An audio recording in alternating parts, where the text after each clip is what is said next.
तो मंत्री जी आपके बीच में हैं और आपसे मिलने आए हैं, तो आप अपनी बात रख सकते हैं।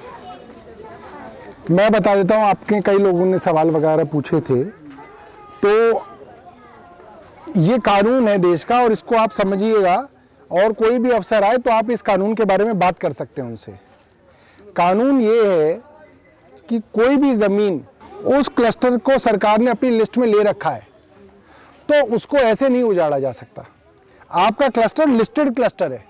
जब मुख्यमंत्री जी को पता चला कि आपके यहाँ डिमोलिशन करने रेलवे आ रही है, तो मुख्यमंत्री जी ने मुझे फोन करके कहा कि कोर्ट के अंदर तुरंत दिल्ली सरकार के वकील को भेजो।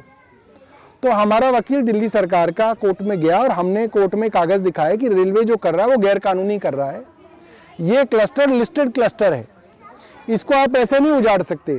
इसको उजाड़ने का सिर्फ एक ही तरीका है कि आप पहले आसपास ही इनके लिए पक्के मकान बनाइए, इनको पक्के मकानों के अंदर आप शिफ्ट कीजिए, तो आप इस क्लस्टर को उजाड़ सकते हैं। यही बात मुख्यमंत्री जी भी इसीलिए सुबह सुबह 16 दिसंबर को आए थे। कहीं बता दो, हमें खाली करने में कोई तकलीफ नहीं। वही हमने कहा है।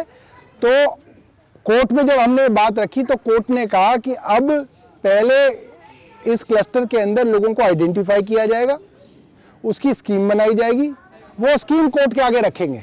गोपाल मोहन जी को आप जानते हो, आप इन्हें बताना, मुख्यमंत्री जी तुरंत जो है कोई ना कोई जो है चीज करेंगे यहाँ पे, या तो मुझे भेजेंगे या वो खुद आएंगे, कुछ ना कुछ हम करेंगे ताकि ये ना हो। और ये सिर्फ आपके साथ ही नहीं है, ये सब जगह जो है इस तरीके से दिल्ली के अंदर जे क्लस्टर्स को उजाड़ने का काम जो है केंद्र सरकार कर रही है, अलग अलग हथकंडों से अलग अलग तरीकों से कर रही है। बट मुख्यमंत्री जी ने बड़ा साफ कहा है कि गैर कानूनी ढंग से आप नहीं हटा सकते किसको। कानून है, कानून के अंदर तय तरीका है, वो तय तरीका है पहले आप मकान बनवाइए इनके लिए, फिर आप इनको हटाइए। ये बात बिल्कुल साफ है।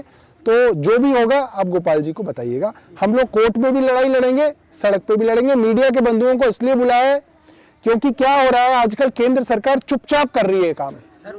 आए बुलडोजर चला दिया और फिर क्या है ना, लोग बेघर हो गए, फिर क्या है, लोग बेचारे परेशान घूम रहे। तो पिछले करीब 1 साल में लाखों लोगों को इन्होंने जो है इस तरह से बेघर किया है, तो इसलिए इसको देख रहे हैं, है ना। ठीक, थैंक यू।